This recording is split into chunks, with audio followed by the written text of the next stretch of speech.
Hello and welcome to this new episode of Bootstrapping Your Dreams Show. I'm your host Manoj Agarwal, and today we'll be talking to Amisha. Amisha Patel is a writer and teacher with a passion for non-linear approaches to problem solving. She's pragmatic and experienced consultant, yet unique to her is an ability to feel and sense those things that might be an impediment to or catapults for client success. Her listening, intuitive, and perceptive qualities are unparalleled. Most recently, Amisha was a professor at Providence College in Providence, Rhode Island. She left academic life to explore wisdom practices that boost entrepreneurial projects, personal enjoyment, creativity, and leadership. To date, she has worked with over 950 clients from the US, Canada, Japan, Australia, and New Zealand. Welcome, Amisha. Thank you, Manoj. All right. So tell us a little bit more about you. You have this a mysterious aura about you, and you do some work that I will classify it some sort of wizardry. So can you tell us a little bit more about you? What is it that you do? How did you get to this point in your life? Like, how did you discover all these abilities that you have? What's your story? Well, I love life. I think the biggest thing about me is I've always been an explorer and a reader. So from the time I was little, I loved reading books. I loved hearing stories. I loved meeting new people. My father loved to travel. So I was traveling from an early age. And I think when you travel, it's hard to believe firmly in one way. So I think that really makes you open-minded. If you live in a world where you realize that people have very different understandings of life, but then you choose to love them instead of making them right or wrong or deciding whether or not their point of view is valid, something new opens up. So I think for me, from the time I was young, the openness to see that things that are normally looked at as differences are actually very similar, made me curious to study things like philosophy.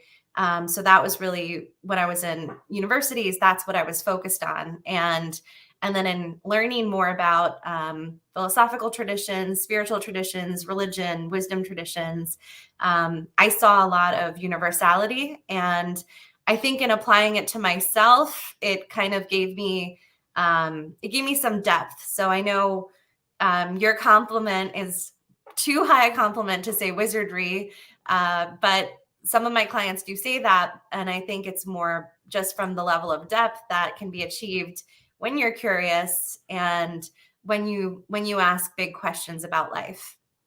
Mm. So that's quite interesting. So let's dive a little bit deeper into that. So when you say, wisdom tradition, philosophical traditions, can you unpack that and tell us a little bit like what exactly do you mean? Well, I think that this might be the first time in human history that we have these more superficial questions and interactions. And in the past, sometimes those bigger questions were handled by religions. So cultures had a stronger sense of why we're here in the world and what we are, what it actually means to be, and the purpose of life. But usually in the recent past, in more religious societies, that was more, I would say, a little bit more dogmatic. So people had to live a certain way and they had to adopt certain beliefs. Otherwise, there was a penalty to not living right.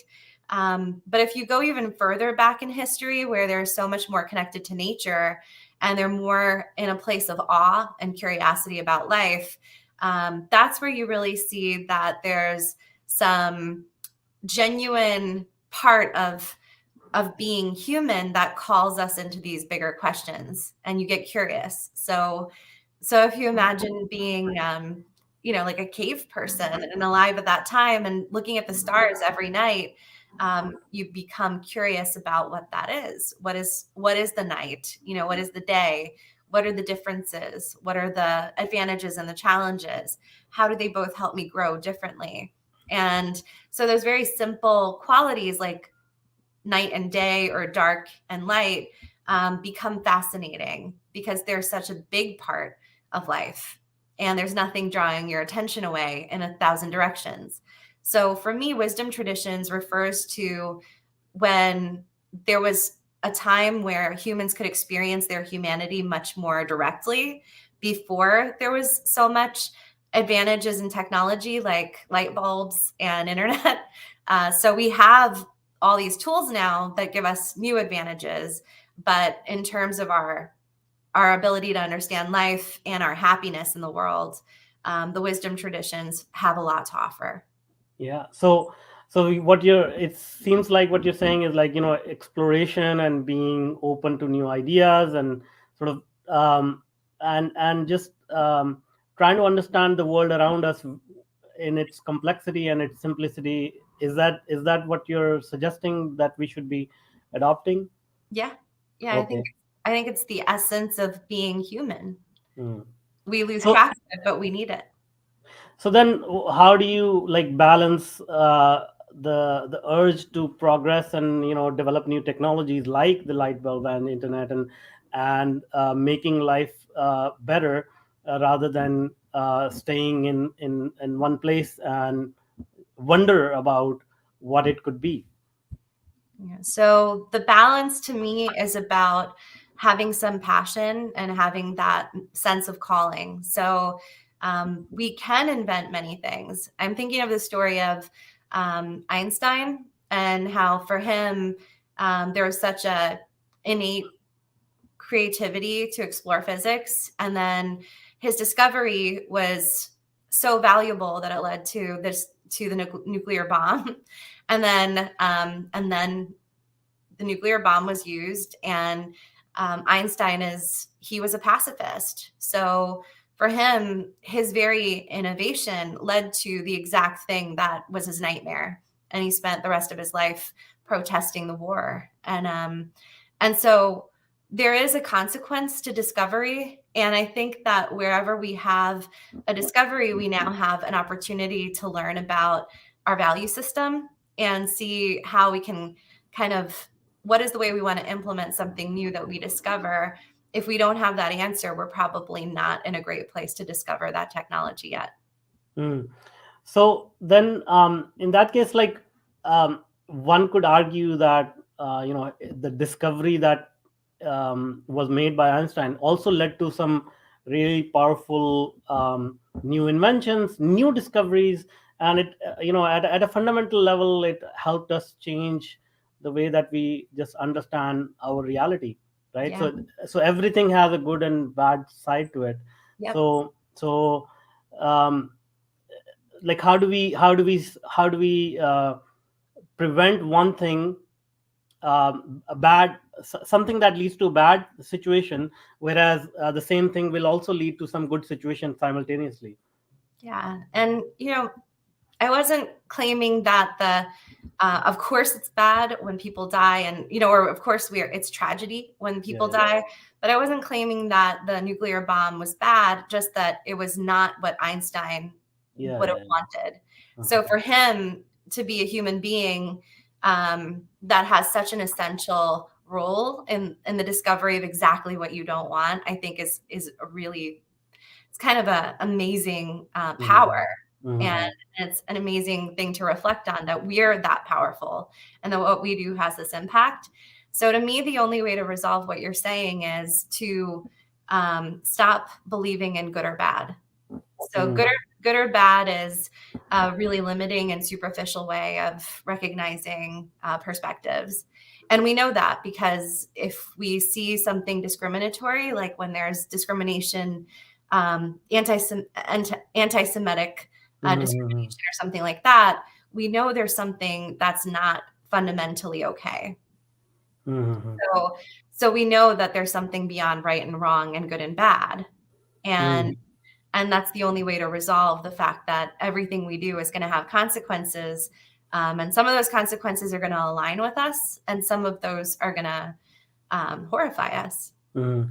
So how, like, so Einstein is a great example, but at the same time, like, most people have this abstract view of somebody like Einstein, say, oh, that doesn't really apply to me. My life is totally different. I live a simpler life. So how can you take that example and sort of help people apply it in their normal, so-called normal life? What should they do? Like, should they just give up on this idea of good and bad, because that again will lead to a lot of confusion? So what is your recommendation there? I really like this little book called The Science of Being Great by Wallace D. Wattles. Mhm. And he says that we could really find a lot of evidence in the world that things are bad and things are wrong. And that's because we're not respecting the fact that it's in process.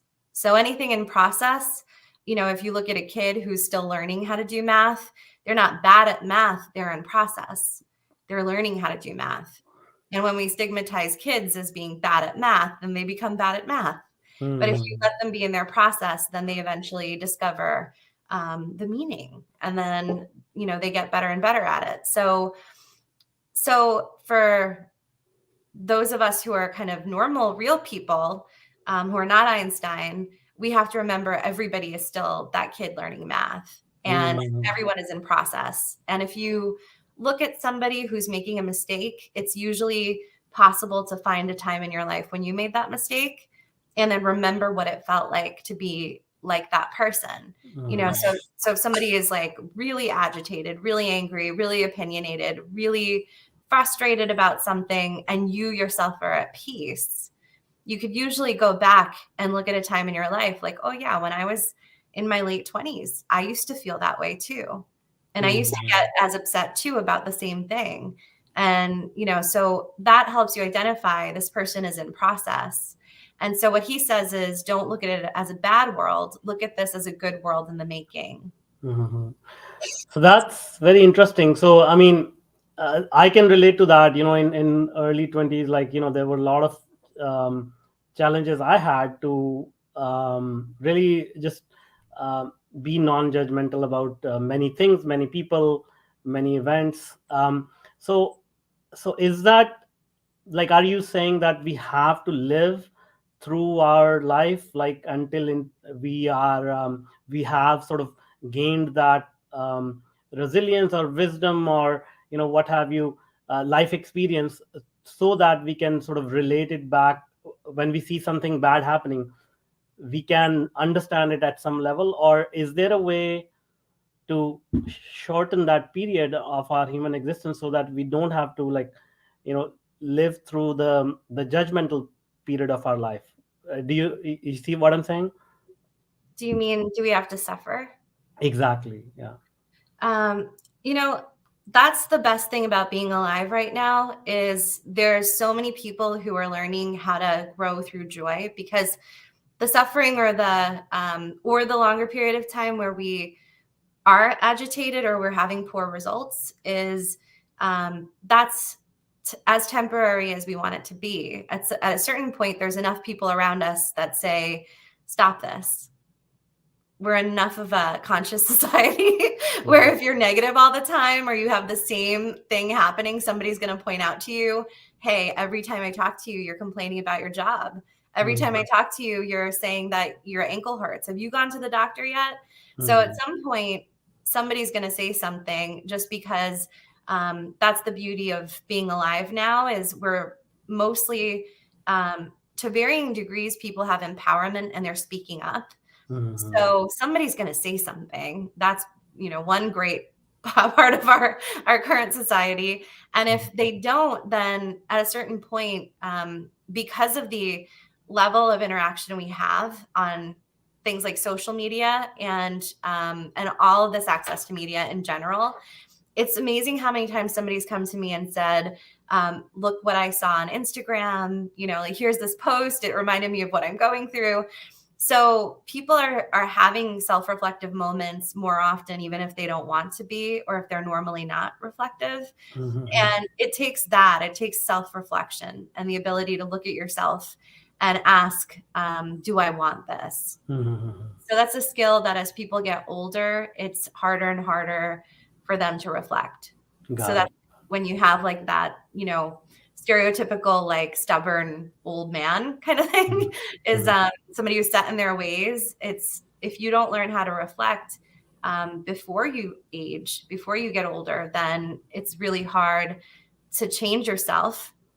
But when you're in a place where you can self-reflect or somebody brings something to mind, and if you're willing to let go of the idea that you're always right, then it's incredible what can open. And so in those spaces, there's compassion, there's self-compassion, there's new points of view that you can adapt. So that's just growth. And growth is that is the purpose of suffering. The purpose of those hard times is growth. So if you can actively pursue growth, then the suffering reduces, and for some people goes away entirely. Nice, nice. So now let's once again bring it back to how these paradigms affect, as you said, growth. Meaning, a lot of people, they want solutions for their entrepreneurial success or their career success, or more tangible things in their life. How are these paradigms related to the tangible things that people desire, or is it related at all? Completely related. Mhm. Yeah. So you have to know that in this day and time, where we're in this kind of it's like a trap between, on one end, reach for your dreams, you can do anything, you can accomplish anything, and then on the other end, conforming and settling. So here's the picture of what life should be, and if you haven't achieved it, then you're unsuccessful.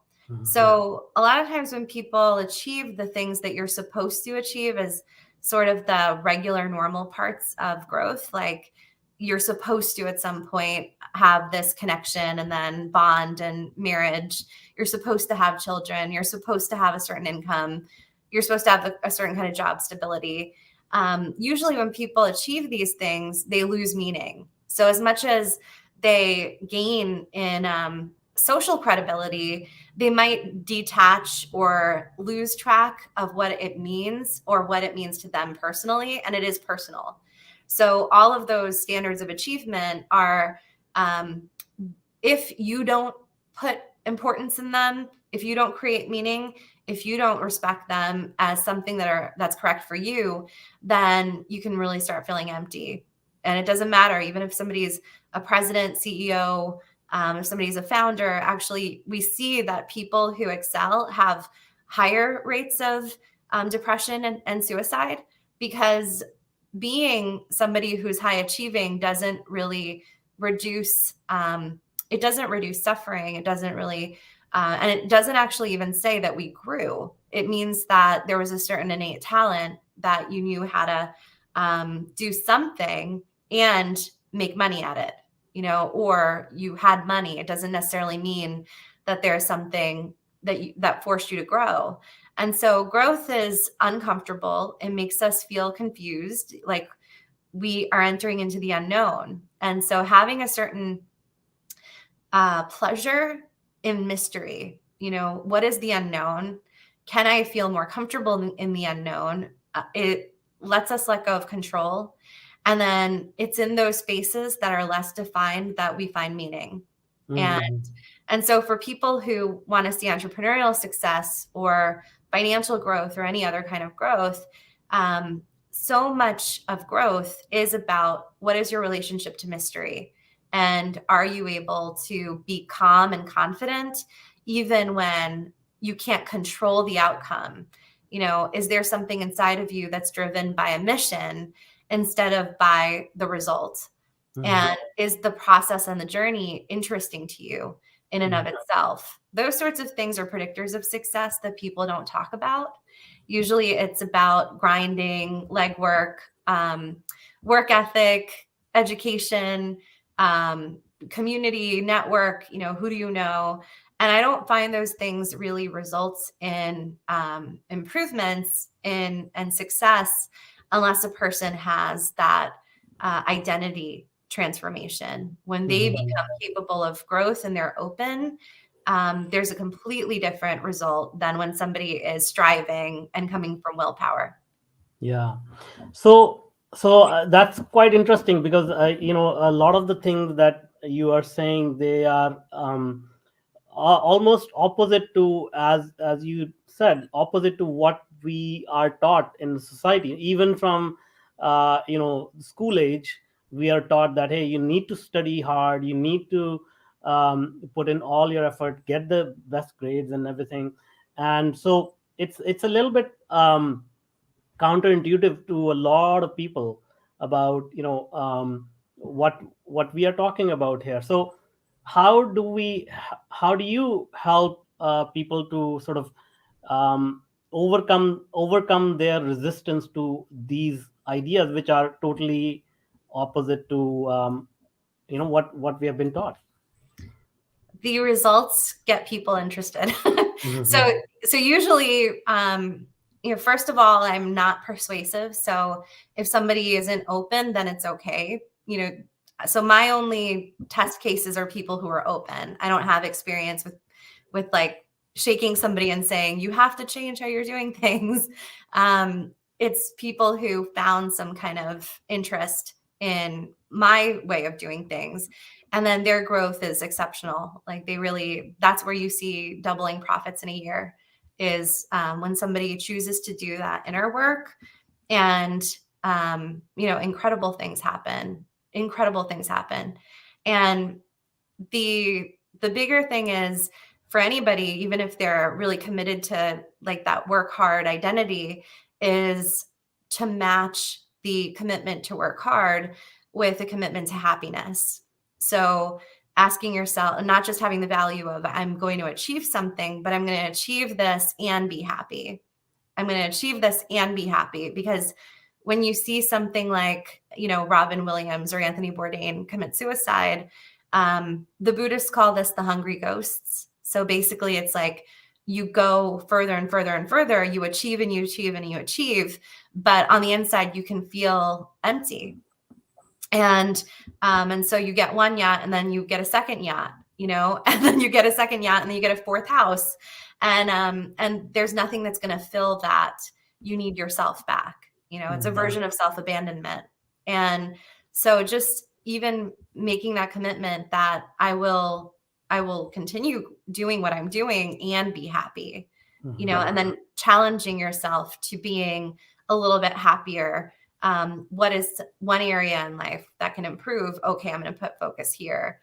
Usually people have that voice inside that's telling them something like, I really want to visit, a certain place. I really want to go to the mountains. I really want a new car. I really want to spend more time with my family. And usually there's a but. I want to travel, but I have too much work. I want to travel, but that would be a really expensive trip, and I'm saving for something else. So usually there's that but. And then the thing is recognizing the equality of the urges. So there might be a business urge or an urge to succeed in a certain way. And then there also might just be something like, I want a dog. And I have a funny story about my clients where multiple times somebody who's in the middle of massive growth, or wants massive growth with their business, suddenly has an urge to get a dog. And I stop everything with whatever we're doing with the business, and I say, we need to get the dog. Mhm. And the reason I say that is because the amount of times I've seen that the person who gets the dog then has the massive growth in business, it's 100% of the time. Mhm. Every time, 100% of the time. So when we open up to what makes us happy and what we want in our lives in a holistic way, business growth happens too. And that's not magical at all. It has everything to do with the things that we're constantly being propelled to feel open and to feel connected. And if we're missing that and we accidentally believe that our work is labor, then we're actually intelligent enough that something is going to pop in. This voice is going to say, you need a vacation, you need a dog, you need time with your family. And that voice is the thing that's teaching you, you need this. This is the requirement to be open. And it's that openness that is the predictor of that great success. That's amazing.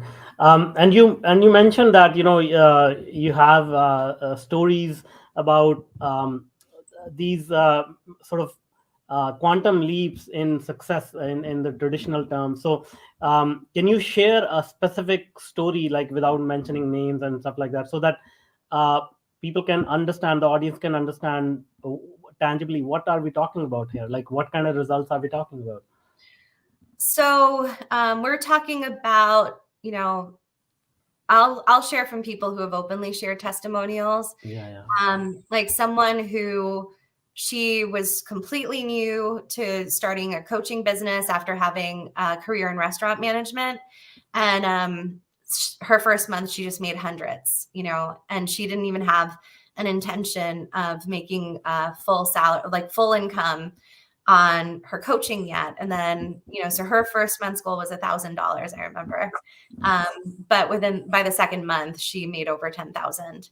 And then it repeated, and then it kept, going higher and higher from there. So she, right away, that's like to go from zero to having a 6-figure income in a year from zero is actually it's unusual, and it's without investing money, just service based. This is what she's going to do. Someone else reported that in 3 months there was 30% growth in income for her in her business. I have clients who are in entertainment, and they had certain wishes that got fulfilled, like somebody who wanted to be a lead actress in a major TV series. She got that role. And so these are like dreams coming true. It's when people are super, super connected to something, but not sure how they're going to get there. And their experience just kind of working with that deeper context in life and widening the concept of success to include things like happiness, they open up. And then what they find is that life is there to meet them. So that closed perspective of, I have to do this, I have to get this done, it has to be a certain way.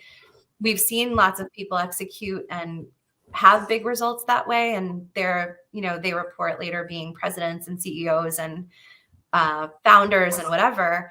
But it's not the only way.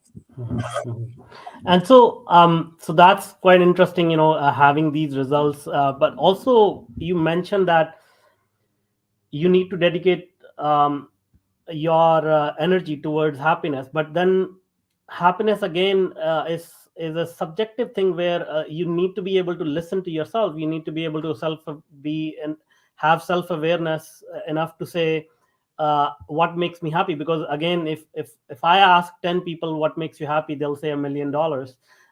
So how 9 out of 10 will say $1 million. So how do you like sort of help them take that superficial concept of happiness and dig a little bit deeper and go towards the actionable things that they can do now? That's the hardest part. Mm-hmm. Yeah, people think that the hardest part is making the $1 million. The hardest part is desire.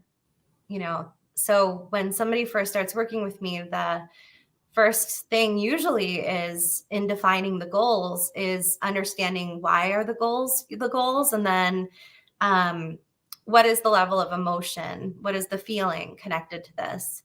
And for some people, they've set a course years ago, and so it's still they're in a routine. They're like, this is my goal. And if you wake them up a little bit to identify what's really on their mind, usually it's different. And usually they've progressed beyond that dream that they had 10 years ago. And they don't need to be working on that anymore. And the newer thing is actually richer for them. And so desire, I say it's like a muscle. Like if you think about developing biceps, and if somebody goes to the gym and only exercises their right arm, and they get a huge bicep and they never use their left arm and it atrophies, then that's kind of the result of our culture. Is we have a responsibility driven culture. So we have a right arm that comes from this idea of responsibility of what we should be doing, and it's overdeveloped, and then we're underdeveloping desire. So kids usually have it, and at a certain point as children, they unlearn it because they're told enough times, you can't do that, or you can't have that. And, so what's the point of wanting anything if it's always a no? So they usually unlearn it and become responsible. But so as an adult, or whenever we're on a journey to learn these things, we have to rediscover passion. We have to rediscover desire. And desire, I say, start small, like stop yourself in the middle of daily routines and even just ask yourself, what do I want right now? And you might find yourself more connected to this than you realize. It might be, I didn't even realize I was thirsty. And you get yourself a glass of water because you stop and you listen. And in doing these small things, it works that muscle of desire until finally there's those aha moments of, this is what I want. And the excitement is there. The enthusiasm is there. The same as when a kid is so excited for Santa and asks Santa for a pony and doesn't care whether it's realistic. We should have that feeling of excitement and enthusiasm in connection to our dreams. So desire is like the first usually hurdle for people. And then to be honest, the next one is freedom. So people think the challenge is going to be getting there. How do I get what I want? How do I build that company? Or how do I get that money? How do I get that relationship? So people usually are concerned with that how of the tangible process. And what's real when I've, in working with hundreds of people, the truth is those things don't trigger people nearly as much as desire, where suddenly they might be face to face with one of their greatest fears of like, I don't want to live in this country, or I don't want to be, at this job, or, I don't want to have this house. And suddenly there's life-changing decisions that have to be made. And the process is not pretty when those are the insights.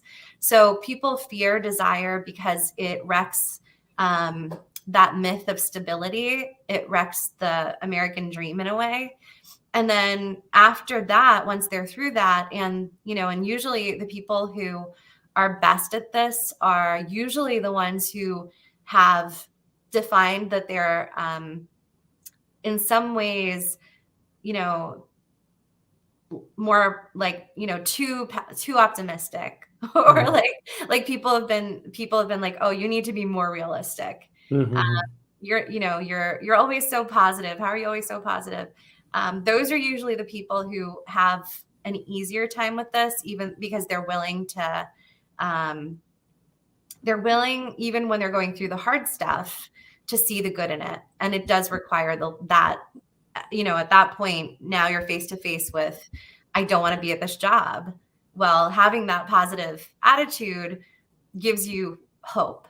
So those people tend to do really well. And then on the other side of it is, yes, here's the increase in income. Here's the happier job, or here's, I found my dream house, or whatever those great things are. And people are very excited.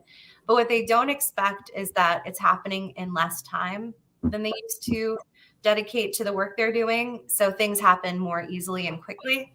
And so the effort and the labor aren't required. And freedom is a trigger. So when people have free time, they usually, I call it a walk through the fire. Like when people are first face to face with freedom, like they quit their job, they're, now consulting, and they have plenty of money and they don't have to work more and they're okay. This triggers people in a way that I've never seen. It's not a fear of success. It's within that freedom, suddenly a person is aware of all the things that were not working for them. So the truth, being face to face with the truth is a challenge. When you're suddenly not too busy to look at the things that displease you, that's hard work. Yeah. That's really hard work. So that, and then on the other side of that is usually, that's where the happiness is at a maximum. And that's also where the results are at a maximum. And that's where people pick and choose. So it's common that people will come to me and say, I want this kind of money. But then when they're in a place where they're thriving and they're happy and things are working, they might pause And you're allowed to do that. You don't have to just build, build, build, and build. And so they might go into a place where they want to pause or they want to pivot. So they're enjoying things and they don't have the same value system that says you have to do anything. Or they pivot because suddenly they realize they can do anything they want, and that even their original dream was modified by a belief system that was limited. And now they don't feel that limitation anymore. So instead of growing, growing, growing on that path, they'd rather pivot, stop, start again with the thing that they really, really want. And they feel no stress and they feel just as abundant. Mm-hmm.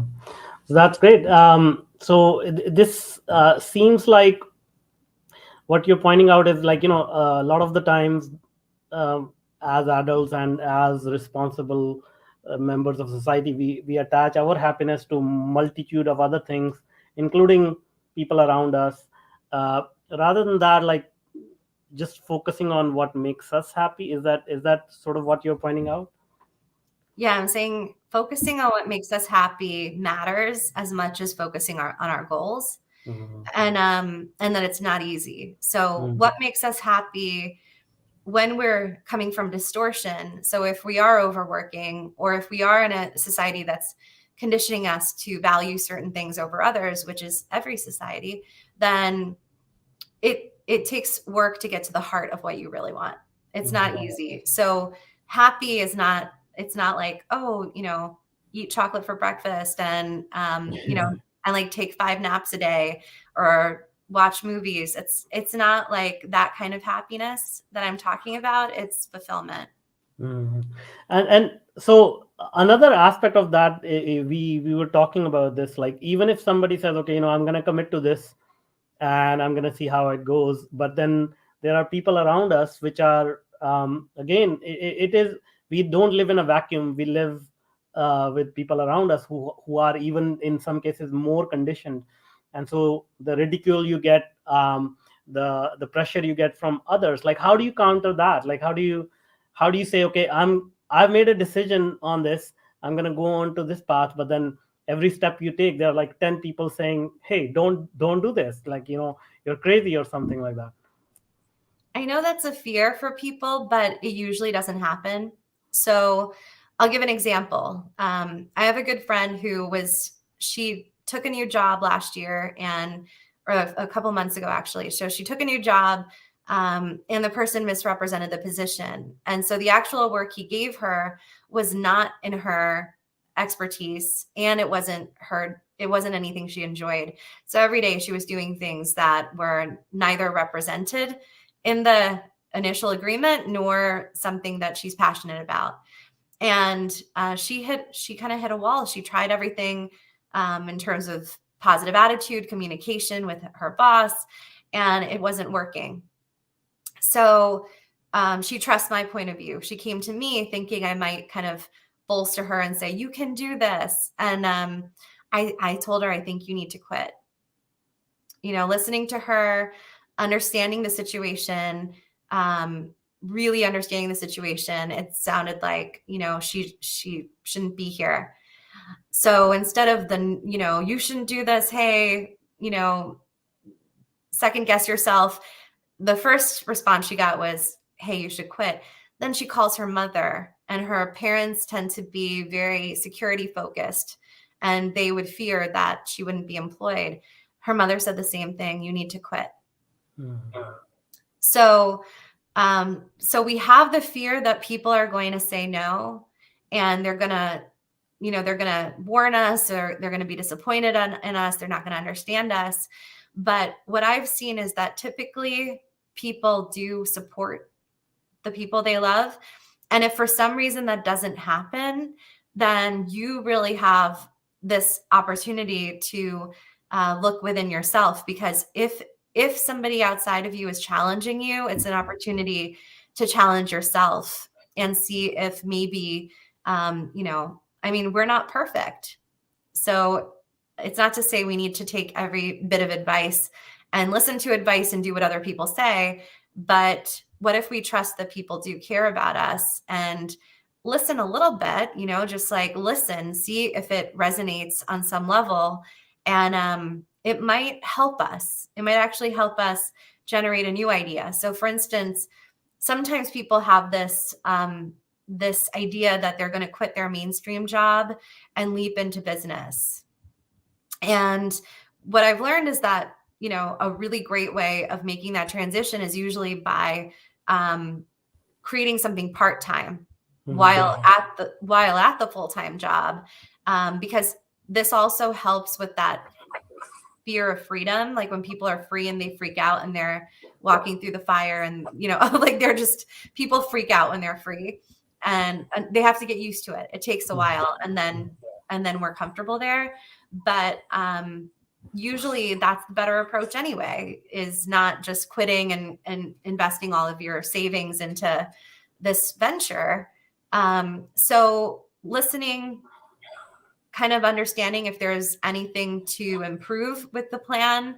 But the number one thing is, don't tell people that your heart is not safe with. So don't go to people because that person's an expert and try to get validation. You know, don't try to get validation from the people who love you. What is your intention of sharing? If the intention of sharing is because you're confident, because you already know you're going to do it, then you don't care what anybody thinks. So that's my experience. Like when I know that I'm doing something, you know, somebody can have an opinion, but I don't care. It doesn't matter. So when you're really committed, you won't be bothered at all. So if something bothers you, it's a reflection of the fact that there's lesser commitment, and then you can explore that and see if there's something to learn. But in general, when you have a big dream, keep it kind of close to yourself and to the people you trust. That's great. So these are very, really practical tips that people can adopt in their life, but it does require some work. It does require some work for them to be able to at least listen to themselves. Yes. Yeah. Okay. It can be a lot of work. Yeah. Is there any any tip you can share? Anything that's maybe a simpler first step for somebody who's not initiated in these practices, in this knowledge, in this way of living? Yeah, I would say rest. So I think the way that in the past there's been teachers of productivity, I think the next wave of education will be teachers of rest.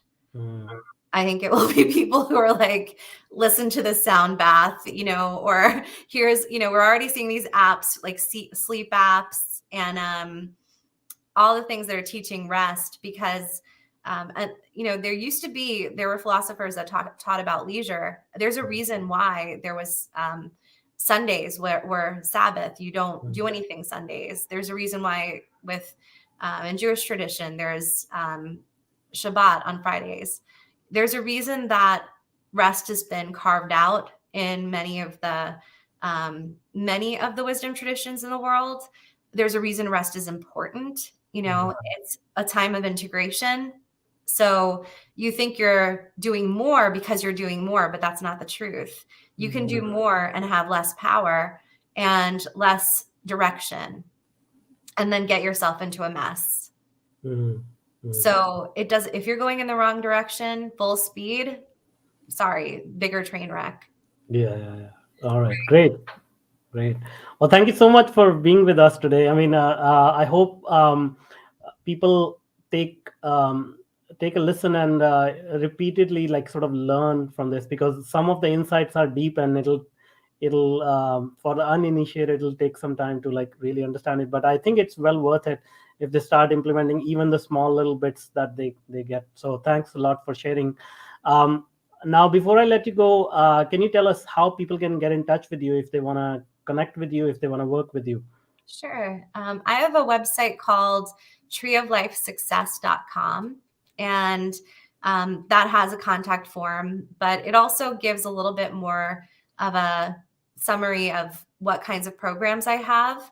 But I definitely, I encourage anybody to reach out if there's ideas or questions as a result of watching this interview. Great. Thank you so much. We'll put that link in the show notes. Thank you so much. Thank you, Manoj. Thank you. Thank you.